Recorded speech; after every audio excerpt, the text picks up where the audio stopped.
9 মাৰ্চৰ দিনাখন অনুষ্ঠিত হ'বলগীয়া উচ্চতৰ মাধ্যমিক শিক্ষান্ত পৰীক্ষাৰ পলিটিকেল সায়েন্স অৰ্থাৎ ৰাজনীতি বিজ্ঞান বিষয়টোৰ গ্ৰুপ বি অৰ্থাৎ স্বাধীনোত্তৰ কালৰ ভাৰতীয় ৰাজনীতি পাৰ্ট 2ৰ পৰা কেইটামান মোষ্ট ইম্পৰ্টেন্ট ৰিপিটেড 4 আৰু 6 মাৰ্কৰ কুৱেশ্যন আমি এইটো ভিডিঅ'ত আলোচনা কৰিম। ভিডিঅ'টোত আলোচনা কৰা গোটেইকেইটা কুৱেশ্যনৰ এনসাৰ তোমালোকে ভিডিঅ'টোৰ মাজতে পাই যাবা। তো গতিকে ভিডিঅ'টো একেবাৰে শেষলৈকে চাই থাকা। তো বলা আমি সেই কুৱেশ্যন কেইটা আলোচনা কৰোঁ। আমাৰ প্ৰথম কুৱেশ্যনটো হৈছে ভাৰতীয় দলীয় ব্যৱস্থাৰ যিকোনো 4টা বৈশিষ্ট্য লিখ। নেক্সট সেউজ বিপ্লৱৰ 2টা যোগাত্মক আৰু 2টা ঋণাত্মক ফলাফলৰ নাম লিখ। সেউজ বিপ্লৱ কি? সেউজ বিপ্লৱৰ অৰ্থনৈতিক আৰু ৰাজনৈতিক ফলাফল আলোচনা কৰা। ভাৰতৰ ৰাজনীতিৰ গতিশীলতাক 1967 চনৰ 4ৰ্থ সাধাৰণ নিৰ্বাচনে কেনেদৰে পৰিৱৰ্তন কৰিছিল? কংগ্ৰেছ দলৰ অৱনতিৰ কাৰণসমূহ চমুকৈ আলোচনা কৰা।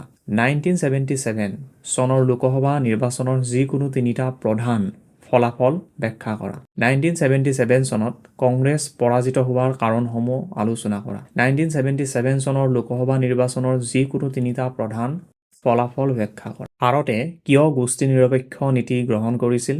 চমুকৈ আলোচনা কৰা। ভাৰতত বিৰোধী দলৰ ভূমিকা আলোচনা কৰা।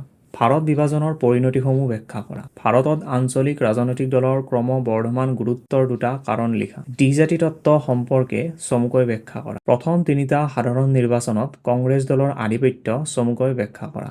স্বাধীনতাৰ পিছত ভাৰতে সন্মুখীন হোৱা প্ৰত্যাহ্বানসমূহ ব্যাখ্যা কৰা। ৰাজ্য পুনৰ্গঠন আয়োগৰ 3টা প্ৰধান পৰামৰ্শ উল্লেখ কৰা। ভাৰতৰ বৈদেশিক নীতিৰ মূল নীতিসমূহ কি কি? ভাৰতে কিয় গোষ্ঠী নিৰপেক্ষ নীতি গ্ৰহণ কৰিছিল? চমুকৈ আলোচনা কৰা। ব্ৰিটিছ ভাৰতীয় প্ৰদেশ বুলিলে কি বুজা? দেশীয় ৰাজ্যসমূহৰ লগত ইয়াৰ পাৰ্থক্য কি আছিল?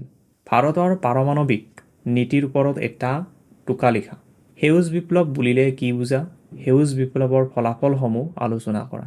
ভাৰতৰ স্বাধীনতাৰ আৰম্ভণিৰ সময়ছোৱাত পৰিকল্পিত বিকাশৰ সৈতে জড়িত মূল বিতৰ্কসমূহৰ বিষয়ে উল্লেখ কৰা। পৰিকল্পিত বিকাশ মানে তুমি কি বুজা? ভাৰতৰ বিকাশত পৰিকল্পনা আয়োগৰ ভূমিকা আলোচনা কৰা। যদি তোমালোকক এই প্ৰশ্নকেইটাৰ উত্তৰসমূহ লাগে তেনেহ'লে তোমালোকে এটা কমেণ্ট কৰি দিয়া।